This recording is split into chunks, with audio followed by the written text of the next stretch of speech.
لي صدري ويسر لي أمري واحلل عقدة من لساني يفقهوا قولي. السلام عليكم ورحمة الله وبركاته.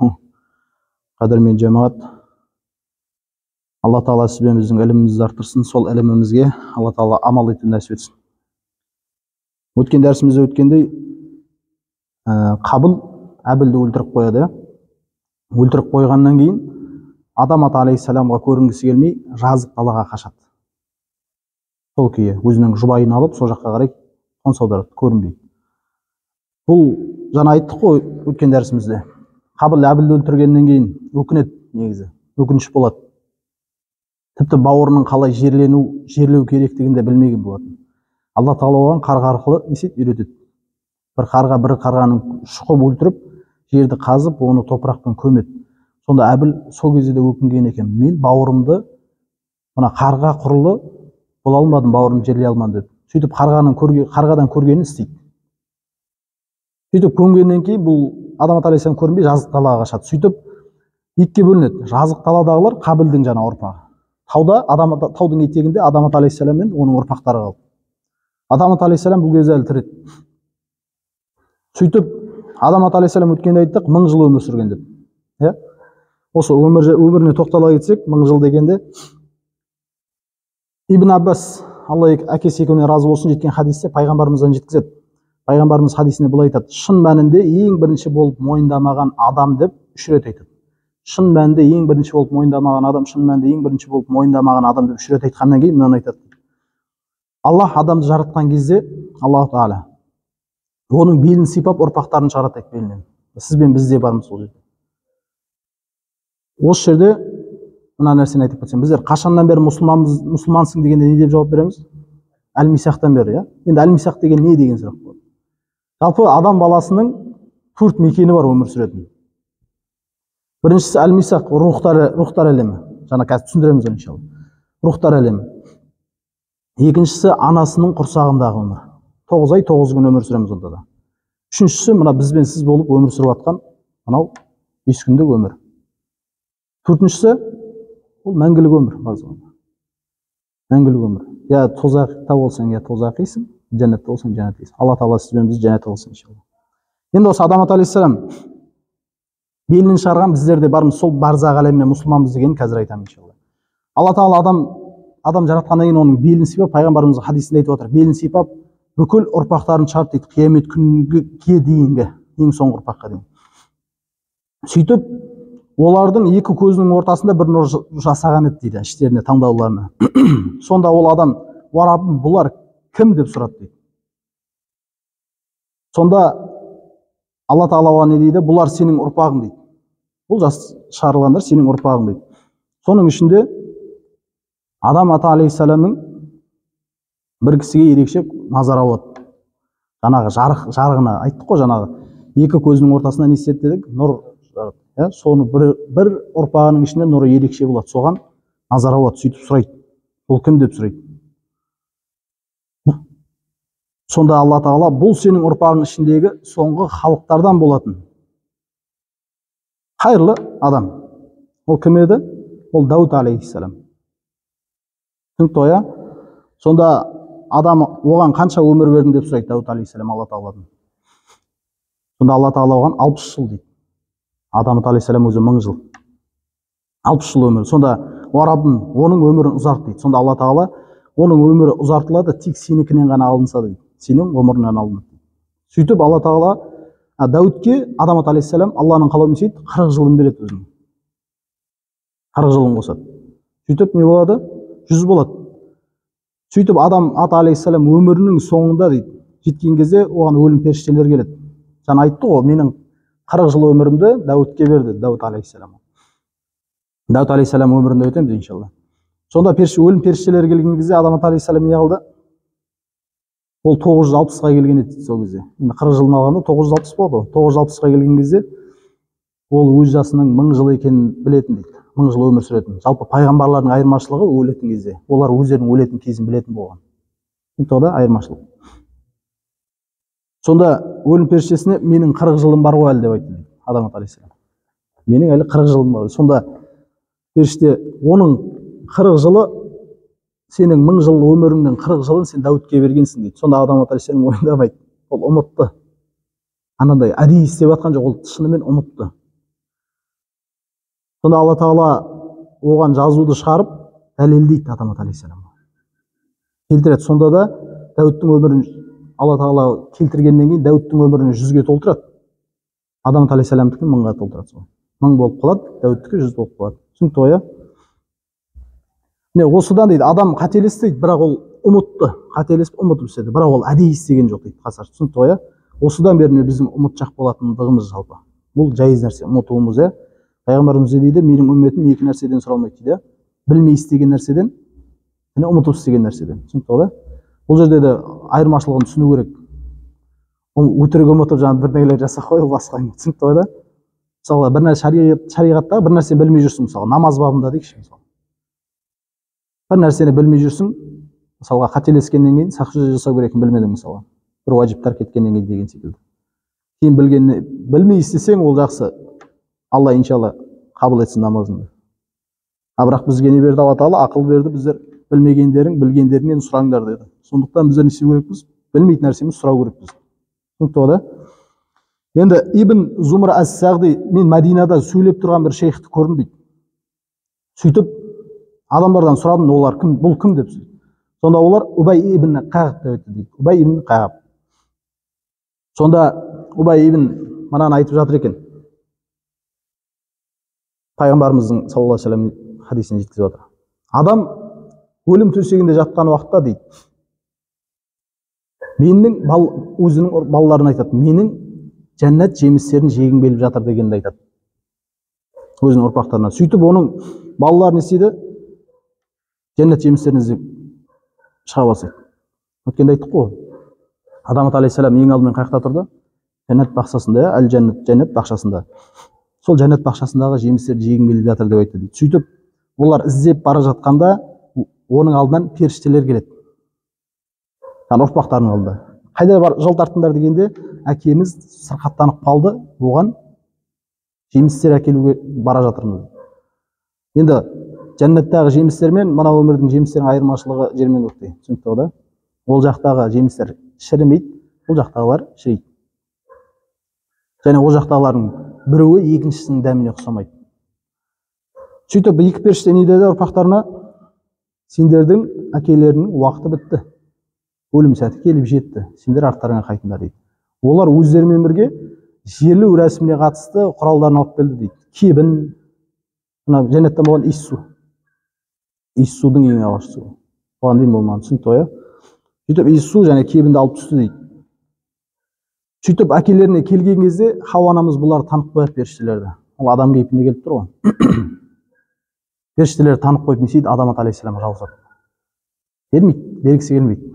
Біліп тұр жанын алатын. Сөйтіп сонда Адам алейхиссалам не дейді? Хауа анамызға маған жақындама дейді. Адам алейхиссалам жалпы жұма күні қайтыс болған. Хауа анамызға не дейді? Маған жақындама дейді. Не үшін десе, өйткені мен ібілістің азғыруына сенің ықпалыңмен не істедім?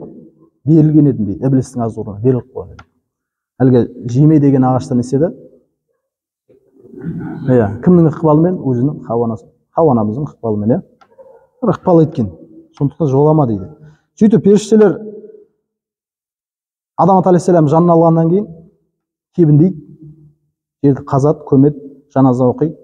Содан кейін оның ұрпақтарына не істейді? Ей адам балалары, бұл сендердің дәстүрлерің дейді. Сөйтіп үйретеді, қалай жасау керек екен. Жаназа намаз қай уақыттан қалған екен? Кім үйреткен екен? Періштелердің өзі келді. Бұл сендердің дәстүрлерің деп адамның ұрпақтарына қалдырып кеткен екен. Осылай жасайсыңдар. Мәйіттеріңді осылай көмесіңдер деген секілді. Себебі оларға неге бұл айтып жатыр? Себебі Қабіл Әбілді өлтіргеннен кейін көмді ғой. Олар көрмеген еді оны. Көмгенін ол не істеді? Өлтірді, көмді де қашып кетті. Қазір далада тұрып жатыр. Сөйтіп енді Адам алейхиссалам дүниеден өтті. Адам алейхиссалам дүниеден өткеннен кейін 1 жылдан кейін дейді Хауа анамызды дүниеден озды. Хауа анамызды Адам алейхиссаламнан кейін 1 жылдан кейін дүниеден озған екен, қайтыс болған екен. Енді Адам алейхиссалам дүниеден өтер шағында жалпы болған дейінде не істеген? Негізі Әбілді қатты жақсы көретін болған, соның ішінде ерекшелігі Қабіл немен айналысқан? Қой бағумен айналысқан. Қабіл жана егін егетін болған. Сөйтіп егін жана құрбандық шалатын кезде өткенде айттық қой. Құрбандық шалу керек болғанда не істейді? Қабіл өзінің ең жана қойын керемет өзіне қиятын ішіндегі ең таңдаулысын жақсысына келіп қояды. Ал Қабіл болса ананы қарайды, мынаны қарайды, соңында не істейді? Негізі шіріген жаңағы нелерді, жемістерді әкеліп келтіреді. Жалпы сол шөп, шіріген жемістер, сондай нәрселер. Түсінікті ғой да? Шіріген жемістерді әкеліп қояды. Қабыл болмағаннан кейін жаңағыдай қастандық жасап, жазықты алаға кетіп қалған болады. Енді келесі пайғамбар Адамат алейхиссалам өлгеннен кейін, Шис алейхиссалам Адамат алейхиссаламнан кейін орын жалғаған. Міне жазып қойдым. Адам, Шис ибн Адам. Соңында қарасаңыз. Біз Идрис пен Шисті өтеміз негізі. Енді бұны бастамай бұрын біздер бұдан не түсіндік енді? Адамат алейхиссалам өмірбаяны не нәрсе түсіндік дегенде, ең бірінші қандай нәрсе болып жатыр қоғамда? Адамды адам қылған не дейді? Еңбек дейді. Осылай оқыдық қой бәрімізді мектептерде. Адамды адам қылған кім екен? Не бұл тарихшылар не деп айтады? Адамды адам қылған еңбек дейді. Бұл қате, түсінікті ғой да? Адамды адам қылған еңбек дейді. Кейін олар тіпті сөйлей де алмаған деп келтіреді тарихшылар. Кейін жаңағыдай таспен не қылып, тағы бір нәрсе жасап, сөйтіп сөйлеуді үйренді деп келтіреді.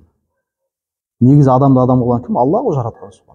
Адамы кеше аятта айтқанда не қылды дедік? Вааллама Адама асмаа куллаха. Алла тағала адамға бүкіл нәрсенің атауын үйретті. Сөйтіп онда қалай не нәрсені қалай жасау керек деген барлығын үйретті. Түсінікті ғой да? Демек ол қате ақпар екен. Біз осыны дұрыстап алдық иншалла, иә. Және не дейді? Тарихшылар не деп айтады? Адамдар әуелде жалаңаш болды деп айтады. Жалаңаш болмаған, түсінікті ғой да? Алла тағаланың аятта не дейді? Жәннатта сендер ашықпайсыңдар және жалаңаш болмайсыңдар деген аят. Түсінікті ғой да? Ей адам баласы, ұятты жерлеріңді жабу үшін сендерге киім және сәндік бұйым түсірдік дейді. Аятта айтып тұр. Негізінде тақуалық киімі жақсы. Тақуалық киімі жақсы. Солар Аллахтың белгілері дейді. Мүмкін түсінесіңдер деген аят түсірген. Ағраф сүресінің 26 аяты. Түсінікті ғой? Бұл да қисынсыз екенін түсінеміз. Және Қабыл енді жаңа айттық қой, өкінді дедік жасаған күнәсіне. Оның тәубесі не үшін қабыл болмады айттық қой. Кейін қаншама жер бетінде адам өлтірілсе, соның жартысы соған барып тұрады. Ол жер бетінде ең бірінші қан төккен адам болғандық үшін, соны шығарған үшін. Енді не үшін оның қабыл болмады, ол өкінді ғой дегенде, ол тәубенің шарттарын орындамады дейді. Тәубенің қабыл болу шарттары қандай еді? Біріншісі күнәдан тез арада тыйылу. Күнә жасап қойды ма, содан тыйылу, оны доғару. Кейін істеген күнәсіне шын мәнінде өкіну, күйзеліп іштей. Қабіл де сол ғана болды, тек өкіну ғана болды. Түсінікті ғой? Үшіншісі не еді? Аллах тағаладан жалбарынып кешірім сұрау. Тәубе намазын оқу, 2 рәкат намаз оқу, Алладан кешірім сұрау. Сол тәубені кешіктірмей жасау. Түсінікті ғой? Бүгін жасап қойғаннан кейін, бір аптадан кейін барып тәубе жасау, ол басқа ондай емес. Түсінікті ғой? Кешіктірмей. 2 рәкат тәубе намазын оқып, кешіріп, я Раббым, мен қателестім, мен жалындым, мені кешір деп, шынайы Раббыңның алдында ашылып. Түсінікті ғой? Оңаша отырған кезде. Міне осы нәрселер түсінетіміз. Және біздің кімнің ұрпағы екенін түсінікті ғой? Адамзаттың бастауы не екен? Адамат алейхиссалам. Кейін одан ұрпақтар тараған, иә. Енді оның кейінгі баласы кім еді? Шис алейхиссалам. Осыған түсеміз. Енді Шис алейхиссалам, Шис деген не деген мағына береді десе, Аллахтың сыйы деген мағына береді. Біз айттық қой, Хауа анамыз не істеген? 20 құрсақ көтерген, егізден, иә. Әлі егіздің біреуі ұл, біреуі қыз деген. Қабыл мен Әбілдің оқиғасы содан ғой басталған. Сөйтіп Алла тағала Әбіл қайтыс болғаннан кейін кімді берген? Шис алейхиссалам. Шис алейхиссалам. Бұл мағынасы да сондай, Аллахтың сыйы, нығметі дегенді білдіреді. Себебі Адамат алейхиссалам Әбілді қатты жақсы көретін, ол өзінің артынан орынбасар ретінде санайтын болған. Ішінде ең таңдаулысы болған ұрпақтардың. Кейін Алла тағала оның орнына Шис алейхиссалам, жаңа айттық қой, әрқайсысы егіз құрсақ, 20 құрсақ көтерген, сөйтіп егізден, ал бұл Шис алейхиссалам жалғыз болған. Бұның қасында сыңар болмаған, түсінікті ғой? Енді Абу Зардан жеткен хадисті, Абу Зар ал-Ғифариден жеткен хадисті, Аллах тағала Шис алейхиссаламға 104 парақ түсірді дейді. Анда жазылып тұр, 104 парақ түсірді дейді. Содан жалпы жер бетіне, жалпы пайғамбарларға 104 парақ түсіргендерін айтады. Содан 50 жазбаны кімге түсірді? Шис алейхиссаламға түсірді дейді. 104-тің бәрі шиске түскен жоқ, соның 50-і түсінікті ғой да, шиске түсірген дейді. Енді Ибн Хиббан жеткізген бұл хадис жалпы. Енді алғашқы надандық дәуірінде Шиса алейхиссалам кезінде не істеді? Қабіл бар ғой, жазық далада өмір сүріп жатты, иә. Сол жазық далада өмір сүріп жатқанда оның ұрпақтары көбейе бастады ол жақтыкіде. Сөйтіп олардың ішінде адам өлтіру, тағы күнәлар көп болды. Көп жүзеге аса бастады. Итағатшылдық болмай бастады. Қабілдің өзі андай нәрсе жасағаннан кейін, түсінікті, иә. Оның ұрпақтары кісі өлімі көп болып бастады. Бірақ олар Адам алейхиссалам несімен жүретін еді? Шариғатымен. Біз бен сіз секілді, біз бар ғой шариғат, кейбір нәпсісіне ұнағанын жасайды, ұнамағанын жасамайды деген секілді. Өкінішке орай, иә. Енді Ибн Аббас, Аллаға кесекін разы болсын, Алла тағаланың мына аятын айтады, соны ашықтап береді. Алғашқы надандық дәуіріндегіндей сәнденбеңдер деген. Ол Ахзаб сүресінің 33-ші аятында وَلَا تَبَرَّجْنَا تَبَرَّجُ الْجَاهِلِيَّةِ الْأُولَى дейді. Алғашқы надандық дәуіріндегідей сәнденбеңдер деп айтады. Бұл жаңаларға қатысты. Енді бұл қалай десе, Қабілдің қауымы жаңа айттық қой, далалық жерде тұрды. Ол қалаған нәрселерін жасай бастады. Кейбір жерін шариғатын, Адам алейхиссалам түсірген шариғаттың заңдарын кейбірін орындаса, кейбірін орындамады. Сөйтіп таудағы аймақта өткенде айтқандай, таудағы аймақтағылардың несі әдемі болды? Еркектері. Адам алейхиссаламмен бірге қалғандар. Таудың етегіндегілер, түсінікті ғой? Олардың ер азаматтары сұлу болды. Ал еркектері сәл көріксіздеу болды. Ал жаңа Қабілдің нелері, Қабілмен кеткендер. Олардың қыздары сұлу болды, еркектері көріксіз болды. Сөйтіп шайтан не істейді? Бұл Қабіл бар ғой, жаңа жазық даладағы кеткендер. Соларға бала кейпінде барады. Бала кейпінде бар, қолында жалдан жұмыс істейді. Сөйтіп оларға сүйектен сырнай жасап үйретеді. Сөйтіп сырнай жасап оларға бір бұрын естімеген бір күй шығарады. Күй. Бұл әуен таудағылардың да құлағына жете бастайды. Нәпсіге жағымды нәрсе. Таудағылардың да құлағына жете бастайды. Сөйтіп олар не істейді? Бұларға бара бастайды. Бармай бұрын бұл жергіліктілердің әйелдері сұлу дедік қой жаңа. Жазық даладағылардың, Қабілдің ұрпақтарын. Солардың жұбайлары өздерінің ер азаматтарына ұнау үшін сондай бір дәстүрлі бір нәрсе ойлап тапқан. Бізде не дейміз? Вечеринка деген секілді нәрсе. Өздері бір нәрсе ойлап тапқан. Жаңа сырнайы бар, басқа сыр, сондай бір нәрсе ұйымдастыратын болған. Сөйтіп кейін бұл таудағылар не істейді? Ести бастайды. Кейін ұрланып бара бастайды. Ал Шиса алейхиссалам оның заңы бойынша олармен араласуды тыйған еді. Қабілдің нелерімен араласуды мүлде тыйған еді оның шариғатында. Түсінікті да? Бірақ таудағылар не істеді? Басында бүйтіп жасырын барып жүрді. Себебі Қабілдің ұрпақтары жаңағы Адам алейхиссалам басқа ұрпақтары келсе, оларды өлтіретін болған. Өлтіре бастаған. Одан тайынбағанда. Кейін бұлар басында тығылып бара жүреді. Сөйтіп көреді, олардың қыздарының сұлулығын көреді. Сөйтіп көргендері таудағыларға жеткізіп баратын болған. Сөйтіп таудағылардың жігіттері сұлу дедік қой. Бұлар жаңа қыздарының сұлу ұнай бастайды, қыздарға сол таудағылардың жігіттері ұнай бастайды. Сөйтіп бұлар араласа бастайды. Сөйтіп зинақорлық белең ала бастайды сол кездерде. Ибн Аббас, Алла тағаланың алғашқы надандық дәуіріндегідей сәнденбеңдер деген осы дейді. Олар сәнденіп, содан басталған нәрсе, зина белең ала бастады дейді. Бұл Шиса алейхиссаламнан Идрис алейхиссалам бар ғой, соған дейін жалғасқан дейді күресу. Бұл енді айттық қой жаңағы жергілікті нелерге бара бастады. Сөйтіп Қабілдің әскерлері деп айтамыз, қауымы көбейді бұлардан, мына тауда қалғандардан. Шис алейхиссаламдікі осымен. Шис Адам алейхиссалам ізін жүргізді. Оған неседі? Алла тағала адамға бүкіл нәрсені үйреткен кім? Алла тағала адам кімге үйретті? Шис алейхиссаламға бүкіл нәрсені үйретті. Енді бүкіл нәрсені үйреткенде толығымен меңгере алмады дейді оны. Жалпақ ғалым кісі болды Шис алейхиссалам. Бірақ толығымен меңгере алмады. Не үшін? Өйткені ол адамнан үйреді. Адамға кім үйретті? Алла тағала үйретті. Түсінікті ғой да? Сөйтіп Шис алейхиссаламға күн мен түнді өлшеуді үйретті дейді Адам алейхиссалам. күн мен түнде. Және күн мен түнде мына жақта келтіреді. Күн мен түнде үйреткенде де онда қай уақытта намаз оқу керек, қай уақытта құлшылық қалай жасалу керек, соның барлығын үйреткен. Түсінікті ғой да? Шиса алейхиссаламдікі осындай қысқа нұсқа жазылған. Енді келесі пайғамбар Шистен кейін кім болған? Әнуш. Адамның ұлы Шиса алейхиссалам, Шистен кейін Әнуш. Әнуш Шистің ізін жүргізген. Бірақ бұл пайғамбар болмаған. Түсінікті ғой да? Жалпы бұның ізін Шистің ұлы Әнуш жүргізген.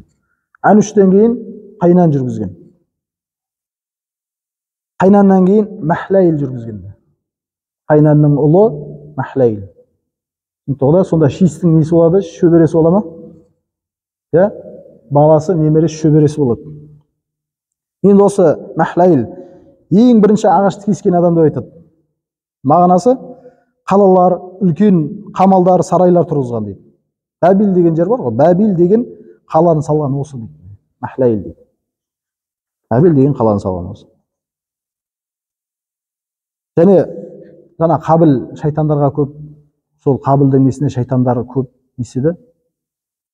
Өзінің шайтани нәрселерін жүргізе бастады ғой. Сыбызғы не қылды, музыка, ән не қылды деген секілді. Азғыра бастады, белең ала бастады. Олар қауымы күштірек бола бастады мына жақтағылардан. Мұсылмандар әлсіз деген секілді. Түсінікті ғой да? Олар да жалпы шариғатты ұстанған, бірақ. Сөйтіп, Мәхләйіл бұл шайтандарды да қуған дейді ең алғашқы. Шайтандарды қуған осы Мәхләйіл дейді.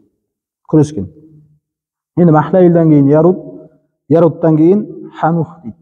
Бұл Идрис алейхиссалам. Түсінікті ғой да? Идрис деп араб тілінде Идрис болады. Түсінікті ғой да? Идрис алейхиссалам. Енді осы тоқтағанымыз иншалла. Енді Идрис алейхиссалам Шистен кейінгі пайғамбар. Түсінікті ғой да? Шис пен Идристің арасында болмаған. Енді міне айта кететін, Идрис алейхиссалам мен Адамат алейхиссалам тірі кезінде Идрис алейхиссалам болған. Түсінікті ғой? Адамат алейхиссалам işte 1000 жыл болса 308 жылын көрген дейді Адамат алейхиссалам, Идрис алейхиссалам. Түсінікті ғой да? Адамат алейхиссалам дүниеден озған кезде 308 жаста болған. Сонда нешінші болады? Шистің өзі 5-ші атасы, 6-шы бола ма? Бүйтіп қарасаңыз, адамның немере, шөбере, шөпшек, ары қарай қалай болады? Шөпшегінің шөбересі ма қалай? Солай болады, сол көргенмін. 1000-дан 308 алсақ 692. Сол кезде Адамат алейхиссалам 692 жасында болған. Мына кім 308 жыл жасында. Түсінікті да? Адамат алейхиссалам жалпы көрген. Енді Адамат алейхиссалам дүниеден озғанда жаңа 7 күн, 7 түн ай мен күндіз тұтылған деп келтіреді жаңа. Енді пайғамбарымыз кейініректе не дейді? Жер мен ай мен күннің тұтылуы жалпы пайғамбарымыздың дәуірінде ғой енді. Бір адамның дүниеге келуі, дүниеден өтуіне байланысты емес дейді. Ал бұл қалай болды десе, күн мен түн тұтылу бұл қайғырғандағысы олардың. Жер бетіндегі ең бірінші адамның қайтыс болуы Адамат алейхиссалам. Мысалға айтады ғой пайғамбарымыз жаңа. Бір сахаба атын ұмытып дүние салған кезде арш тітіренді дейді ғой. Сол секілді нәрсе. Түсінікті ғой? Енді бұл Идрис алейхиссалам пайғамбарымыздың аталарының тізбегін бүйтіп қарап келгенде, осы Идрис алейхиссалам жалғанады дейді соған. Идрис алейхиссаламға келіп жалғанады екен, пайғамбарымыздың тізбегі. Идрис алейхиссалам ең бірінші қаламды қолданған адам. Түсінікті ғой, пайғамбар.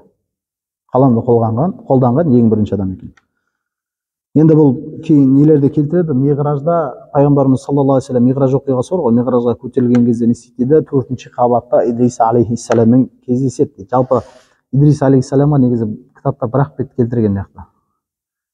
Құранда айтады, кітаптағы Идристі есіңе ал дейді. Себебі Идрис жайлы аз ақпарат бар. Пайғамбарымызға дейді, Құрандағы Идристі еске ал. Бұл Мәриям сүресінің 56-67 аяттарында. Бұл шыншыл бір пайғамбар еді дейді. Сосын оны жоғарғы орынға көтердік дейді. Идрис алейхиссалам. Бұны түсіндіреміз иншалла. Жоғарғы орынға көтердік дегенде. Сол пайғамбарымыз саллаллаху алейхи вассалам 4-ші қабатта біріншісі айтады, не дейді? 4-ші қабатта кездескендігі. Енді Ибн Аббас Қағыптан сұрайды, радиаллаху анху. Қағып жалпы исламға келмей бұрын еврей болған. Түсінікті ғой? Еврейлердің де ғалымы болған. Жалпы мына пайғамбарымыздың келетіндігі жайлы еврейлердің тек ғалымдары білетін болған кітаптардан оқып. Түсінікті ғой? Тәураттан оқып білетін, тек ғалымдар ғана білетін болған. Кейін не істеген? Пайғамбарымыз келгеннен кейін солар кәдімгі белгілердің бәрі болып тұрса да, бұл ол емес деп айтқан. Аллар сеніп кете беретін болған саған. білмейтіндер. Түсінікті ғой да? Енді Идрис алейхисалам айттық қой, оны жоғарғы орынға көтердік дегенді сұрайды. Ибн Аббас сұрап отыр Кағаптан. Кейін бұл мұсылман болған. Түсінікті ғой да, Кағап деген мағынасы не деп сұрайды сонда? Оны жоғарғы орынға көтердік деген мағынасы не деп сұрайды? Сонда Кағап Алла Идриске айтты дейді. Жер бетінде қанша адам тақуалық жасаса, солардың істеген қаншама сауаптар бар ғой, соның барлығын саған жаздым дейсің. Сенде де сондай сауап бар. Ойлап бар, қаншама адам бар. Түсінікті да? Қаншама жақсылық бар, саған жаздым дейді. Идрис алейхисалам сол заманның иесі болған дейді. Себебі сол заманда барлық нәрсені үйреткен сол. Түсінікті да? Өзінің заманында. Идрис алейхисалам тағы көп амал жасағысы келді дейді. Жаңа Алла тағаланың бұйрық жазып қойды ғой. Одан да көбірек жасағысы келді, ұмтылды дейді, ынталанды. Сода достарынан бір періште болған дейді. Бір періште досы болған. Бұны естіп жүрген шығарсыздар. Сонда сол періштеге келіп не дейді? Мен үшін өлім періштесінен сұрашы дейді, менің қанша уақытым қалды деп. Әлгі періштеден сұрап отыр, өзінің дос періштесін деп айтайықшы. Мен үшін жаналғыш періштеден сұра дейді. Азраил алейхисалам ол. Негізі Азраил алейхисалам Құранда Азраил деп келмейді. Түсінікті ғой да? Кім деп келеді? Мәликел мәут деп келеді. Сол жаналғыш періштеден сұрап бер дейді. Сөйтіп өлім періштесі 4-ші қат аспанға көтереді дейді. 4-ші қат аспанға көтерілгеннен кейін өлім періштесінен сұрайды. Кездеседі. Сонда сұрайды, Идрис алейхисалам сенен сұратып жатыр, қанша өмірім қалды деп. Бұл не үшін сұратып жатыр? Көбірек жасақ балғысы келіп жатыр. Түсінікті ғой да, сауапты амалдар. Біз де сол секілді мына өмірде я Раббым мені ғұмырлы қыл десең, қандай ниетпен? Көбірек сауап амалдар жасақ болу үшін, ар жақта дәрежең көбірек болу үшін. Түсінікті ғой? Бәрі Алла разы үшін ғана. Сөйтіп сұрайды, қанша өмірім қалды деп сұрап жатыр дейді. Сонда Идрис қайда дейді алейхисалам. Азраил алейхисалам не дейді? Мәликел мәут қой жаңағы, жаналғыш періште. Идрис қайда дейді, ол қайда дейді. Сонда арқамда дейді. Сөйтіп арқасына көтеріп алып шыққан екен 4-ші қатқа. Түсінікті ғой да? Сонда Азраил таңғалады. Мен таңғалдым дейді. Маған рух берілген кезде дейді, қара.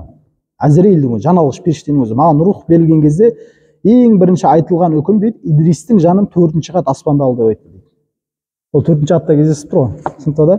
4-ші қат аспанда ал дейді. Мен сол кезде таңғалдым дейді, ол жерде мен қалай 4-ші қат аспанда аламын?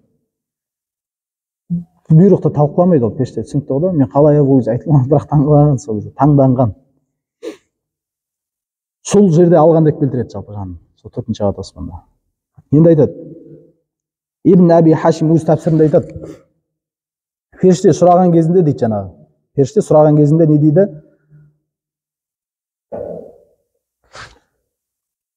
Сол кезде оның өмірін сұрады ғой, қанша өмірім қалды деп жаңа дос періштесі. Сұрады, сол арқылы сұрады Идрис алейхисалам, иә? Соны сұраған кезінде жауабы дейді Азраил алейхисалам. Жаналғыш періштенің. Көзді ашып жұмғанша уақыты қалды деп айтады. Сол кезде алған деп келтіреді. Енді бұл жалпы Израиль хабарлар. Түсінікті ғой да? Жаңағы исламға дейінгі кітап иелері ғой, солардан жеткен хабарлар жалпы. Енді Хасан әл-Басри айтады, бұл аяттың тәпсірі дейді, оны жұмаққа көтерді дейді. Жаңағы біз оны жоғарғы не қылдық деді? Жоғары орынға көтердік деді. Қай сүрелер деді? Мариям сүресінің 56-57. Түсінікті ғой, осы дейді. Сосын айтады, Идрис көп амал жасаған, тағы не деді? Идрис көп амал жасағандықтан, және жер бетінде барлық амалдар оғанда жазылды ғой, соны жасағандықтан көтерілді дейді. Оның амалы көтеріп жіберді дейді ол жаққа. Түсінікті ғой? Әулиелік дегенге дейін де асып кетті деген сияқты. Пайғамбар ғой. Тіпті оны дейді, өлім періштесі жақсы көріп кетті дейді. Анау сауапты амалдарды одан да ары қарай жасай бергендіктен өлім періштені өзі қатты жақсы көріп қалып, не дейді? Алла тағаладан сұрайды. Мен Идриспен бірге дос болайын дейді. Маған рұқсат бер, оның қасында болайын. Сөйтіп адам кейпінде келеді, Идрис алейхисалам қасында келеді, құлшылықтар жасайды бірге. Сөйтіп біраз уақыттан өткеннен кейін не дейді? Идрис алейхисалам айтады, мен расында өлім періштесі едім, осындай түсіндіреді. Түсінікті ғой да? Идрис алейхисалам айтады, онда менімен дос болғың келсе, онда өлім дәмін тарттыр дейді. Әлгі жаңалғыш періште ғой енді. Онда өлім дәмін тарттыр дейді. Азраил алейхисалам айтады, бұл әлі сенің уақытың келген жоқ, әлі уақытың келгенде ғана. Мен артық нәрсе жасаймын. Сөйтіп Алладан сұрау онда дейді. Сөйтіп өлім дәмін тарттырады. Сол кезде айтады, өлтіреді, кейін жанын қайтып береді. Сонда сұрайды, қалай өлім дәмін тарттың ба? Тарттым. сол кезде оның жанын алғандағы нәрсесін айтып жатыр, қалай болғандығы, жаны шығудағы. Мына сүттен қылды суырғандай болды дейді. Келтіреді. Енді ол пайғамбар түсінікті олар қаншама амалдар жасаған Алланың пайғамбары. Енді айтады, енді маған тозақты көрсет. Ол мүмкін емес дейді. Онда сен Раббыңнан сұра мен үшін дейді, жалынып. Сөйтіп сұрайды, рұқсатын алады, сөйтіп тозақты көрсетеді. Тозақты көрсеткеннен кейін Идрис Әзірейіл алейхиссалам сұрайды, қалай көрдің бе дейді. Идрис алейхиссалам не дейді? Тозаққа салдың дейді, көрдім дейді. Менің әлі үрейленіп тұрмын дейді жаңа несіне, тозақтан. Енді маған жұмақты көрсет дейді. Сен тозаққа салдың, енді мен жұмақты көрсет дейді. Сөйтіп Әзірейіл алейхиссалам, бұл да мүмкін емес дейді. Сөйтіп Алладан жалынуында дейді, сұра мен үшін. Досың емес, мен сұра. Сөйтіп Алладан сұрап, рұқсатын алып, жәннетті көрсетеді. Жәннетке кіргізеді. Енді шығатын уақыт келгенде айтады, енді шығатын уақыт келді. Шығатын уақыт болды. Шығу керек біз дегенде мен шықпайын дейді. Идрис алейхиссалам дейді, мен шықпайын дейді. Ол болмайды, ол қалай сен маған уәде бердің ғой дейді. Жоқ, мен шықпайын дейді. Сол кезде мына аятты. Күллу нәфсин заиқатул маут. Күллу нәфсин заиқатул маут. Әрбір жан өлім дәмін татады. Және тағы аятта айтады, тозаққа түседі дегенде келтіреді. Мен тозаққа түстім дейді. Тозаққа түскенде шықпайды дегендер ғой. Мен тозақтан шықтым дейді. Жәннатқа кірдім. Жәннатқа кіргендер не дейді? Онда мәңгі қалады дегеннен оқиды. Жәннатқа кірдім, мен шықпаймын. Сөйтіп жанын алғандығын келтіреді жалпы. Идрис алейхиссалам. Түсінікті ғой? Ахири дауана алхамдулиллахи раббил аламин. Алла Тағала естіген, білгенімізге амал етуін нәсіп етсін. Сіз бен біздерді салих құлдарының қатарынан етсін. Иншалла. Келесі дәрісімізде келесі Нух алейхиссаламны өтеміз иншалла. Ол алдағы уақытта бірінші күн болады. Бір ертең немесе екінші күн болады. Жақсы. ربنا آتنا في الدنيا حسنة وفي الآخرة حسنة وقنا عذاب النار برحمتك يا أرحم الراحمين. آمين.